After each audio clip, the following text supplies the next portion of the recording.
Saya akan baca satu ayat yang singkat dulu dari satu perikop di dalam Injil Lukas pasal yang ke-14.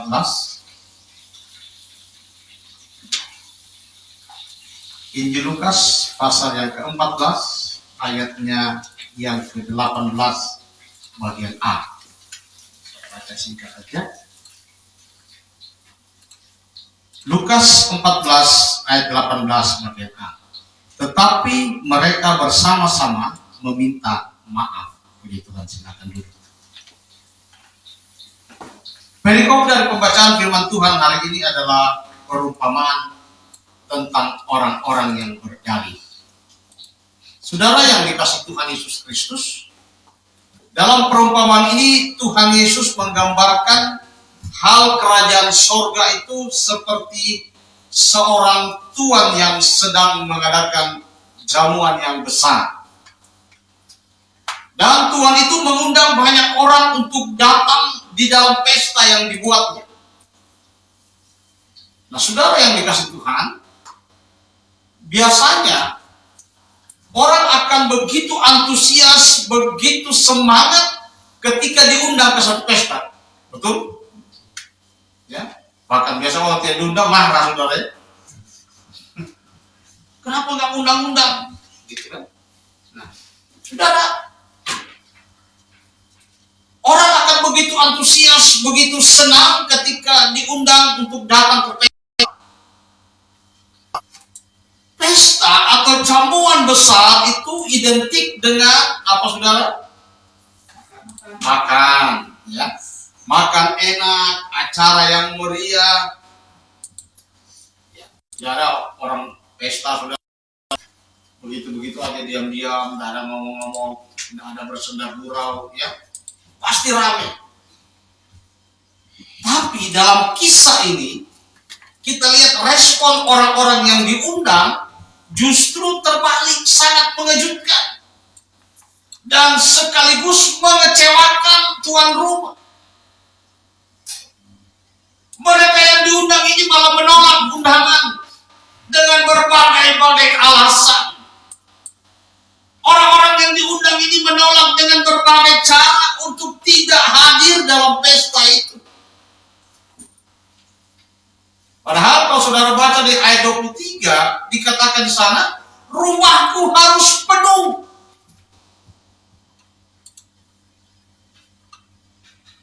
Saudara yang dikasihi Tuhan, menolak undangan berarti kehilangan kesempatan untuk menikmati perjamuan. Amin.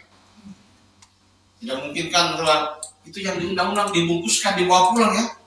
Nah, gitu kan. Pasti ada yang protes ya. Dia nggak datang kok dibungkusin. Nah, saudara, tuan rumah berkata rumahku harus penuh. Nah, inilah gambaran dari orang-orang yang menganggap remeh berita salib. Saudara yang dikasihi Tuhan, Paulus berkata di dalam 1 Korintus 1 ayat 18. Coba. 1 Korintus 1 ayat 18.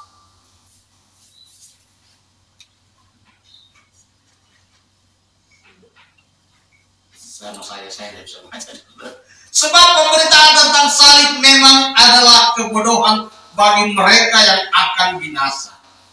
Tetapi bagi kita yang diselamatkan, pemberitaan itu adalah kekuatan Allah. Saudara, dalam kisah ini orang-orang yang jelas-jelas mereka menolak dengan terang-terangan, menolak anugerah keselamatan yang ditawarkan Allah melalui putranya Yesus Kristus. Jadi Yesus menggambarkan bahwa penawaran undangan untuk menerima anugerah keselamatan itu seumpama sebuah pesta yang dilakukan oleh seseorang. Saudara, padahal firman Tuhan berkata, ya kita sudah hafal semua ya. Pasti Buket sudah hafal. Nanti Buket dibilang itu ayat yang paling hafal. Apa Buket? Ya, betul sekali saudara ya. Begitu besar kasih Allah akan dunia ini sehingga ia telah mengaruniakan anaknya yang setiap orang yang percaya kepadanya tidak binasa, melainkan beroleh hidup yang kekal. Sebab Allah mengutus anaknya ke dalam dunia bukan untuk menghakimi dunia, melainkan untuk menyelamatkan oleh Dia. Barang siapa percaya kepadanya, ia tidak akan dihukum. Barang siapa tidak percaya, ia telah berada di bawah hukuman, sebab ia tidak percaya dalam nama Anak Tunggal Allah. Saudara, tidak sedikit orang yang dengan sengaja melecehkan, sengaja mempermainkan nama Yesus. Ada yang sudah menamakan diri Kristen, tapi tetap tidak percaya, tetap tidak merespon setiap firman Allah, tidak merespon setiap nasihat firman Allah. Padahal Alkitab berkata, hanya oleh iman di dalam Yesus Kristus kita diselamatkan. Amin. Kita yang sudah menerima anugerah keselamatan dari Tuhan seringkali pula menyia-nyiakan dengan tidak mengerjakan keselamatan. Seringkali kita tidak mengerjakan keselamatan dengan hati yang takut dan gentar. Coba kita lihat dalam Filipi pasal 2.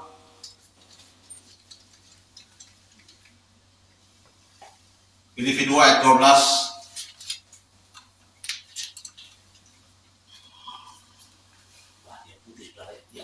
Hai saudara-saudaraku yang kukasihi, kamu senantiasa taat, karena itu tetaplah kerjakan keselamatanmu dengan takut dan gentar. Bukan saja seperti waktu aku masih hadir, tetapi terlebih pula sekarang waktu aku tidak hadir. Ayat 13.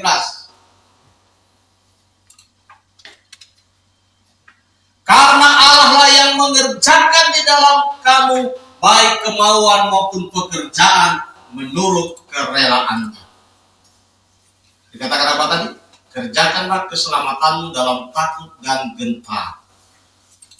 Paulus ingatkan, jangan hanya pada waktu Paulus ada di tengah-tengah mereka, di tengah-tengah jemaat pada waktu itu mereka mengerjakan keselamatan. Paulus sudah ingatkan, jangan hanya pada waktu ada di gereja, pada waktu ketemu teman-teman seiman, pada waktu kita berkumpul bersama-sama orang-orang seiman, kita kelihatannya mengerjakan keselamatan yang sudah diberikan kepada kita.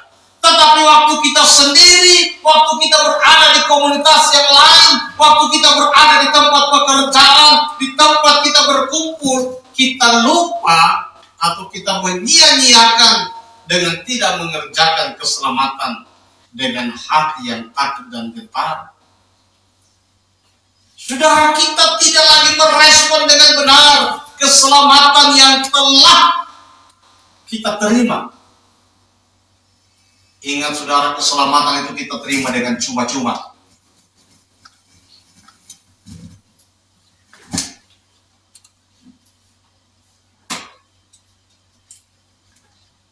Saudara yang dikasih Tuhan, mari kita merespon setiap ajakan. Kita merespon setiap apa yang Tuhan ingatkan kepada kita. Matius pasal 22 ayat 14 berkata, sebab banyak orang yang dipanggil, tetapi sedikit yang dipilih. Kalau kita menyadari bahwa hidup ini adalah karena kasih karunia semata, maka seharusnya kita memiliki respon yang benar akan keselamatan yang Tuhan berikan dan juga panggilannya. Saudara, sampai saat ini pintu anugerah keselamatan dan berkat-berkat masih terbuka dan tersedia untuk siapapun yang mau datang, siapapun yang mau merespon, siapapun yang mau memenuhi undangan Tuhan. Tetapi masih banyak dari orang-orang yang percaya, yang katakan diri orang percaya, tidak mau merespon. tidak mau menerima undangan secara pribadi. Saudara, yang menjadi persoalan ketika panggilan Tuhan, ketika undangan Tuhan datang, ada begitu banyak orang berespon dengan negatif, dengan berbagai-bagai alasan. Ada begitu banyak alasan yang dikemukakan untuk tidak mau datang kepada Tuhan. Ada begitu banyak alasan dikemukakan untuk tidak mau melakukan kehendak Tuhan. Ada saja saudara, cara orang mencari alasan atau dalih untuk tidak memenuhi undangan. Coba kita lihat. Dalam perikop yang kita baca itu, kita lihat yang pertama. Orang tidak mau memenuhi undangan itu, alasan yang pertama karena harta kekayaan. Di ayat yang ke-18 berkata begini. Aku telah membeli ladang dan aku harus melihatnya. Aku minta dimaafkan. Ladang berbicara tentang harta kekayaan. Seringkali banyak orang lebih mengasihi harta kekayaannya daripada mengasihi Tuhan. Hatinya melekat kepada harta dan tidak lagi kepada Tuhan. Lebih mengutamakan perkara-perkara duniawi daripada perkara rohani. Uang, rumah mewah, mobil mewah, perhiasan dan lain sebagainya. Itu telah banyak membutahkan mata rohani orang. Saudara, kita bisa melihat di dalam Matius 19 ayat 16 dan 26. Itu panjang saudara ya. Itu bisa kita belajar tentang pengalaman orang muda yang kaya. Aku Tuhan, dia berbicara kepada Tuhan apa yang dia harus lakukan lagi. Dia sudah melakukan hukum Taurat apa semua. Tuhan katakan, pulanglah, bagikan hartamu dan ikutlah aku. Apa yang dia lakukan? Dia tidak mau, saudara. Dia pulang, dia tidak kembali lagi. Ya. Kisah itu dia memilih meninggalkan Yesus daripada harus membagi hartanya kepada orang miskin. Bapak Ibu Saudara, kita patut bersyukur kalau Tuhan melimpahkan berkat. Kalau Tuhan membukakan tingkap langitnya. Berkat melimpah, Tuhan curahkan. Tapi ingat, semua itu tidak boleh menjadi berhala dalam hidup kita. Semua itu tidak boleh mengalihkan fokus kita daripada Tuhan. Amin. Kalau itu terjadi, kita menciptakan berhala. Kita menciptakan sesuatu yang merupakan kejahatan di mata Tuhan. Zaman sekarang ini orang lebih berorientasi mengejar harta siang dan malam. Amin.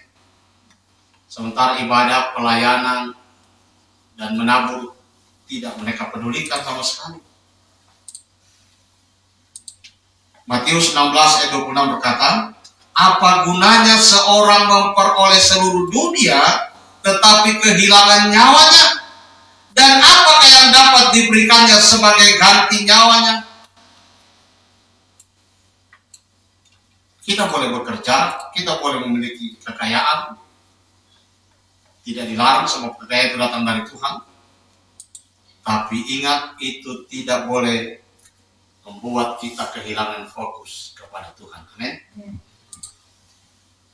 Kita boleh punya uang banyak untuk kita pakai dalam keluarga, untuk kita memberkati orang lain. Tapi itu tidak boleh membuat kita hilang fokus daripada Tuhan. Alasan yang kedua, pekerjaan. Coba kita lihat ayat yang ke-19, Lukas pasal 14. Aku telah membeli 5 pasang lembu kebiri dan aku harus pergi mencobanya Saudara, ini berbicara tentang pekerjaan, tentang karir atau bisnis. Seringkali karena kesibukan kita dalam bekerja, seringkali karena kesibukan berkarir, berbisnis, kita tidak punya waktu berdoa dan tidak punya waktu lagi merenungkan firman Tuhan. Jam-jam ibadah mulai diabaikan. Saudara, kemarin saya menegur satu orang hari Jumat, secara tidak langsung saya undang datang ini pagi, saudara. Ya, pertama waktu dia tahu, ibadah jam 10, dia kaget, saudara. Saya kaget. Memang hari Minggu kau tidak gereja? Wah, justru hari Minggu banyak orderan. Saya harus mengantar galon kemana-mana. Banyak orderan, tuh gimana ya? Terus kami bercerita di dalam, saya bersyukur Tuhan buka jalan. Bagaimana bersyukurnya? Karena sekarang ada ibadah online. Jadi kita bisa online. Saya bilang ibadah online itu seringkali kita tidak fokus. Firman Tuhan kita dengar, tapi tangan kita juga makan pisang goreng, kan pendeta tidak lihat kita. Saya bilang jangan terlalu berharap di ibadah online. Kalau memang kondisinya harus demikian, tidak apa-apa. Seperti waktu awal-awal COVID. Tapi sekarang kan sudah bisa onsite. Kan sambil bisa bawa mobil kita ibadah. Saya bilang, enggak fokus. Berani kamu lihat HP, fokus kau tabrak orang. Fokus ke jalanan, kamu tidak dengar apa-apa pendeta bilang. Iya ya. Dia sadar, saudara. Tapi karena pekerjaan, masih ada yang saya belum sampaikan kepada dia. Saya suruh buktikan nanti dia. Bekerja 1 minggu full, dengan bekerja hanya 6 hari, yang mana lebih banyak untungnya. Dengan catatan hari yang ke-7 datang kepada Tuhan. Nah, saudara, di dalam cerita perikop yang kita baca, orang ini juga berkata, maafkan saya karena saya baru beli 5 pasang lembu dan aku harus mencoba. Dia menolak, saudara. Pekerjaan, karir atau bisnis itu adalah salah satu cara Tuhan memberkati hidup kita. Tuhan memberkati kita dari pekerjaan kita. Tuhan memberkati kita lewat bisnis yang kita jalankan. Tuhan memberkati kita lewat karir yang kita dapatkan. Tapi saudara, apabila itu dianggap lebih penting daripada beribadah kepada Tuhan, maka itu akan menjadi berhala bagi kita.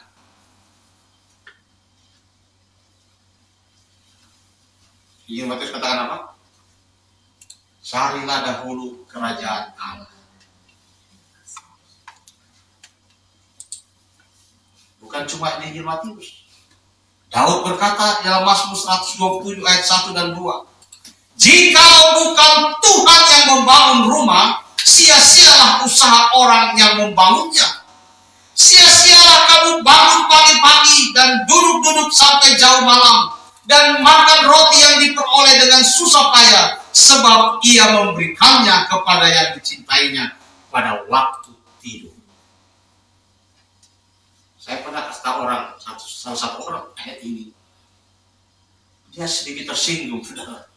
Saya bilang, ngapain lu kerja sampai jauh malam, tidak tidur, sampai subuh baru mau tidur. Sedangkan Tuhan bilang tidur saja, nanti Tuhan berkati malam-malam.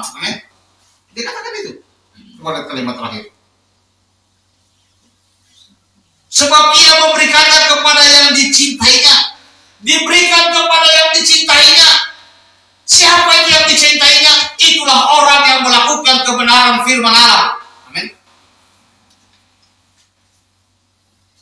Paulus katakan, apa yang tidak pernah kita dengar, apa yang tidak pernah kita ingat, apa yang tidak pernah kita lihat dan lain sebagainya itu disiapkan oleh Allah bagi dia yang mengasihi Tuhan. Jadi mari saudara, ketaatan kita kepada Tuhan harus menjadi prioritas utama dalam hidup ini. Amin. Ya, carilah dahulu kerajaan Allah dan kebenarannya, maka semuanya itu akan ditambahkan.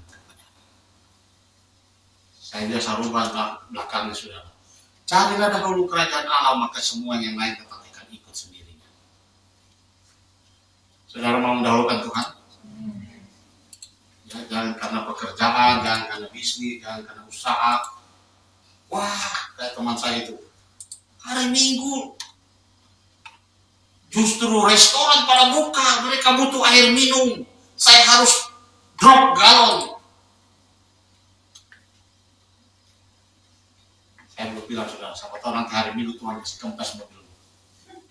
Tidak bawa galon. Atau pas hari Sabtu malam, habis itu air di tangki. Pas telepon, suruh datang air pegunungan, tidak ada yang bisa datang. Tuhan bisa merubah segala-galanya dalam sekejap mata.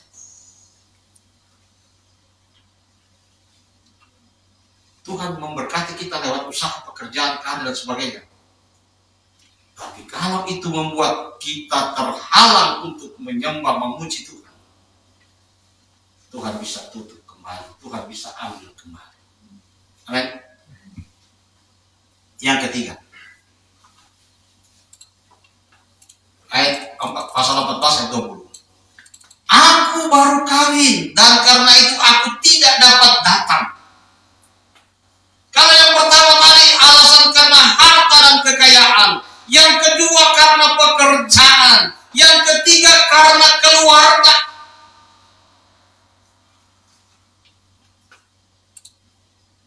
Saudara, keluarga itu adalah orang-orang yang sangat kita kasihi. Suami, istri, dan anak-anak adalah bagian dari hidup kita. Bersama mereka kita menjalani hari-hari, walaupun dalam suka, dalam duka, dan mereka sungguh-sungguh sangat baik. Dan banyak orang berkata tanpa support keluarga kita tidak akan dapat seperti ini sekarang. Betul? Kalau Ibu Supri tidak support Pak Supri, usaha tidak bisa jalan. Ya. Kalau Pak Soni tidak support Ibu Keti, tidak mungkin ada dagangan di rumah. Keluarga itu penting. Keluarga itu berarti dalam kehidupan kita. Tetapi seringkali saudara, keinginan untuk menyenangkan keluarga, keinginan untuk menyenangkan suami, menyenangkan istri atau anak-anak itu melebihi ketaatan kita kepada Tuhan, melebihi kasih kita kepada Tuhan.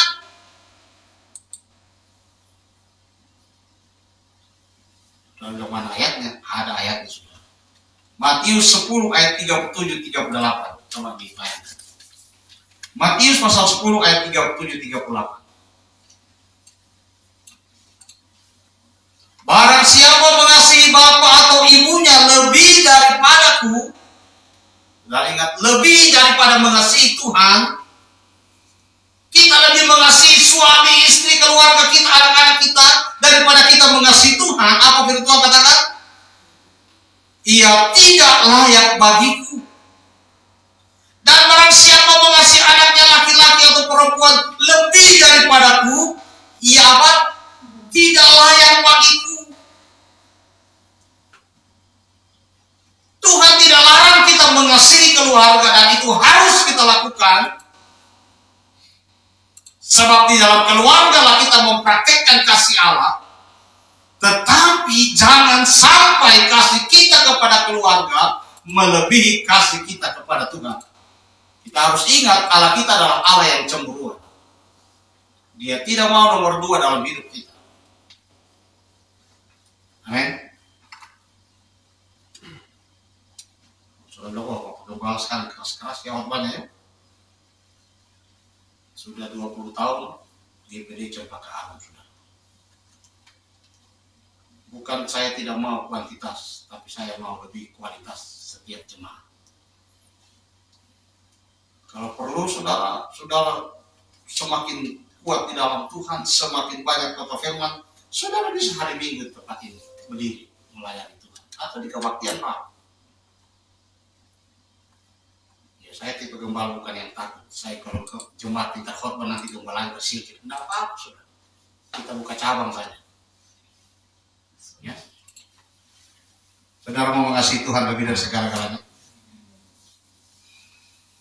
Ada orang biasa begini, kenapa tidak gereja hari Minggu? Aduh, saya sudah janji sama istri anak mau ke puncak. Kan bisa habis gereja. Ada yang alasannya begini. Nanti di puncak juga kami gereja. Begitu sampai di lokasi, urus ini, urus itu. Pas ayo ke gereja, sudah selesai ibadah. Ya, firman Tuhan mengingatkan kepada kita. Jangan pernah menolak undangan Tuhan. Amin. Jangan pernah mempunyai alibi, mempunyai alasan untuk melakukan kehendak Tuhan. Kalau saudara renungkan, ada begitu banyak kasih dan kemurahan Tuhan yang saudara sudah terima. Ada begitu banyak berkat yang Tuhan sudah curahkan kepada kita. Jadi tidak ada alasan untuk kita menolak apa yang Tuhan perintahkan kepada kita. Seperti saya katakan, 2 minggu lalu atau 2 minggu lalu atau 3 minggu lalu. Jangan hanya memanfaatkan Tuhan pada waktu kita butuh, kita cari Tuhan. Amin. Seperti orang Israel, waktu lawan Filistin, mereka kalah. Yang tua-tua bilang, supaya kita tidak kalah, mari kita pergi ambil tabut Tuhan. Barangkali dengan kehadiran Tuhan, kita bisa menang. Tapi apa yang terjadi? Bukan menang, tapi semakin banyak yang gugur. Kenapa? Hanya memanfaatkan Tuhan kalau perlu.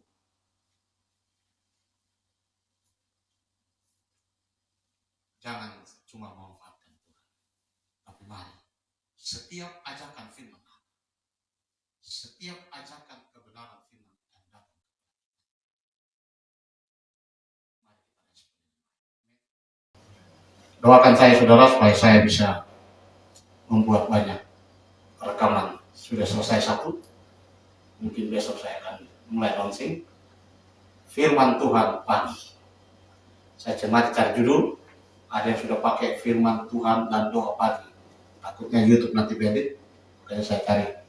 Saya tidak pakai renungan pagi karena sudah banyak yang pakai firman Tuhan pagi. Saya akan posting di grup, saudara bisa baca di pagi hari. Dan doakan supaya semua alat yang sudah lama tersimpan itu masih berfungsi, saudara. Ya, kendalanya memang ada di mata saya sebab saya harus rapat sekali melihat fitur-fitur yang ada di Facebook, yang ada di laptop. Tapi sudah satu sudah selesai. Memang membutuhkan banyak waktu lama sebab saya rekam sendiri, saya edit sendiri, saya bawa firman sendiri. Dan doakan supaya itu berjalan dengan baik sebab satu renungan itu bisa memakan beberapa jam, saudara ya. Sudah mesti diedit, dipotong, disesuaikan dengan saya belum berani pakai musik-musik sebab ada musik-musik yang tidak boleh dipakai, itu akan dibandit oleh YouTube. Sudah, mari kita semakin hari semakin mendekatkan diri kepada Tuhan. Semakin banyak kita mengerti firman Allah, semakin banyak kita dituntut oleh Tuhan. Tapi jangan berkata supaya Tuhan tidak tuntut saya jarang mendengarkan firman. Jangan terlalu banyak dengar firman, itu lebih salah lagi, saudara. Bagaimana kita tahu janji Tuhan? Bagaimana kita tahu Tuhan mau bekerja dalam hidup kita kalau kita tidak mengenal Dia, kita tidak mengerti Dia? Bagaimana kita bisa mengenal Dia? Bagaimana kita bisa mengerti siapa Tuhan kita kalau kita tidak membaca kebenaran firman Allah? Saudara mau menjadi pelaku firman? Membaca firman Tuhan? Bukan nanti kita hari Minggu kita baca firman Tuhan. Kalau Angel tayangkan, kalau Angel tidak tayangkan, kita tidak baca, saudara. Jadi jangan sampai ketiga hal ini terjadi dalam hidup kita. Yang pertama, jangan karena harta dan kekayaan, jangan karena pekerjaan, jangan karena keluarga kita menomorduakan Tuhan.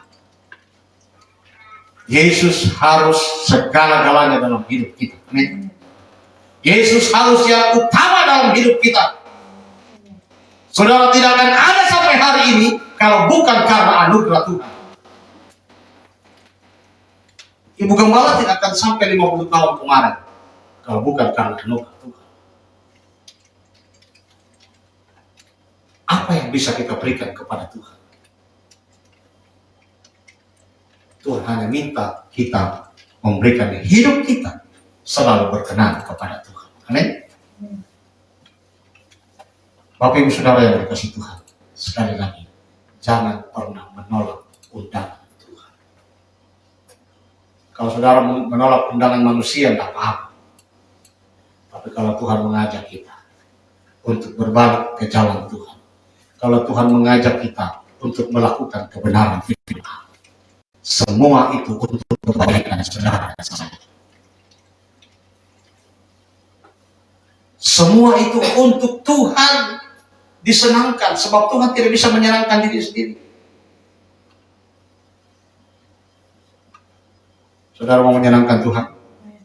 Bagaimana caranya? Lakukan kehendak Tuhan. Mari kita bangkit berdiri.